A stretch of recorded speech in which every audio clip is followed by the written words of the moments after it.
sits in number 10 is not up to them, it's up to the people. And in 2019, Britain overwhelmingly voted for Boris, and tonight's victory proves again that he has the support of his party. And we're going to cross now live to Westminster, where we're joined by the Northern Ireland Secretary, Brandon Lewis.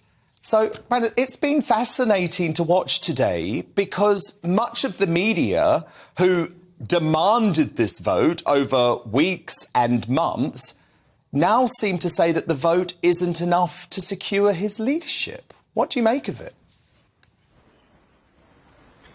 Oh, well, I think that you've just sort of summed up. So one of the things we see from time to time in politics is people love these kind of Westminster internal stories. And I've got to say, when I'm knocking on doors in my constituency, when I'm talking to people in Northern Ireland and when we do visits around the country, that's not what the constituents that we talk to are interested in. They're interested in seeing their politicians focused on what affects their everyday life, particularly with the global challenge of inflation and pressure on people's pockets. I know that's where the PM wants to get the focus back to.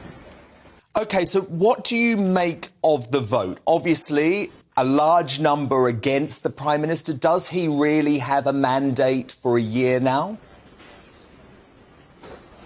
Yes, he does, absolutely. Look, I have a pretty simplistic view of this, and I say this as somebody who was chairman through the last confidence vote that we had under Theresa May. There's a big difference here. Boris Johnson got an overwhelming majority vote of the party, our membership, back in 2019. And then in 2019 general election, got that overwhelming vote of over 14 million people across the country in a general election. He has got a very clear mandate. We all have been elected on that mandate to deliver, and we need to come back together. We're a big party, and a big open tent party means at times colleagues will have differing views. That's partly what makes us stronger as a party. The vote tonight means we've had that vote. We now come back together, we focus on the job in hand, we focus on what we're elected to do. Obviously, your Northern Ireland beat is going to prove one of the biggest challenges for the government in the next year.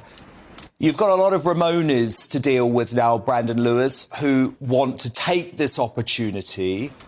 They sense weakness to try and overturn at least parts of Brexit. Do you think there was a Ramona, or you might say a Remainer, influence today behind today's vote? Well, I think at certain points over the last few months, we've seen different people who still haven't quite come to terms with that vote in 2016 expressing their views. Look, different colleagues from different parts of the party would have had different reasons for how they voted either way today. That is now behind us. We've had that vote. And like the vote in 2016, we've got to respect democracy. And I think one of the challenges we had in the run-up to the time when Theresa May resigned was that we weren't, as a party, delivering on what people voted for in 2016. And one of the key things that I saw when we were in the general election of 2019 was that determination from people across the country to see a government having that authority to get on and deliver what was voted for. There was a clear democratic vote in 2016. We've got to deliver on that. The Prime Minister has delivered that. We've left the European Union, but you're right, we've got some challenges around resolving some of those remaining issues for Northern Ireland. We're determined to do that, and in the weeks ahead we'll be outlining exactly how we propose to do that. And you can tell me honestly tonight that you believe Boris Johnson will lead the Conservative Party into the next election? Yes, I'll go further than that. And I've said this over the last few weeks a few times. I think he will lead us into that election. I think he will win that election. I think there are too many people over the years, both when he ran the second time for Mayor of London, who said he couldn't win it, and he did.